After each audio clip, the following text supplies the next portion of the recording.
जाणीवपूर्वक प्रसिद्धीमध्ये राहण्याकरता त्याने हा प्रयोग केला असावा। बाबासाहेब आंबेडकर आणि छत्रपती शिवाजी महाराजांबद्दल वापरलेले जे अपशब्द आहेत ते देशद्रोहापेक्षा कमी नाहीत। छत्रपती शिवाजी महाराज डॉक्टर बाबासाहेब आंबेडकरांविषयी वादग्रस्त वक्तव्य करून अभिनेते राहुल सोलापूरकर वादात सापडलेत। सोलापूरकरांनी केलेल्या विधानामुळे सर्वत्र संताप व्यक्त केला जातोय। राजकीय नेत्यांकडून सोलापूरकरांच्या विधानावर संतप्त प्रतिक्रिया उमटत आहे। राष्ट्रवादी अजित पवार गटाचे आमदार अमोल मिटकरी यांनी राहुल सोलापूरकरांवर आगपाखड केली आहे। पाहुयात ते काय म्हणालेत।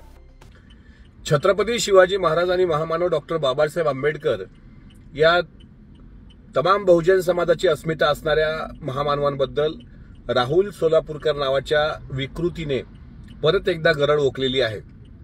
जाणीवपूर्वक प्रसिद्धीमध्ये राहण्याकरता त्याने हा प्रयोग केला असावा।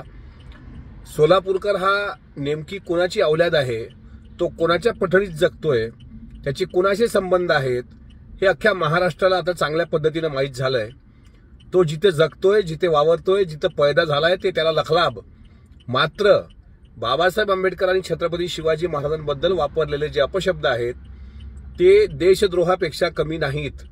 त्यामुळे महाराष्ट्रातील तमाम जनतेला मी विनंती करतो की या हरामखोरावर शक्य तितक्या लवकर कायदेशीर कारवाई करण्याकरता आपण स्वतः पुढाकार घ्यावा। प्रत्येक पोलीस स्टेशनमध्ये जावं आणि या भामट्यावर देशद्रोहाचा गुन्हा दाखल करण्याकरता पोलीस स्टेशनच्या PIशी त्यांना निवेदन द्यावं। या उपर तो हरामी माफी मागणार नाहीच। शिवरायांच्या चरणी किंवा बाबासाहेबांच्या चरणी जोपर्यंत तो नतमस्तक होत नाही, इतकंच काय, नाक घासून दोन्ही महापुरुषांच्या जोड्यांवर जोपर्यंत तो माफीनामा त्याचा देत नाही तोपर्यंत त्याला माफ करायचं नाही। तो जिथे दिसेल त्या ठिकाणी मी त्याचं थोबाड फोडल्याशिवाय राहणार नाही हे या निमित्तानं सांगतो।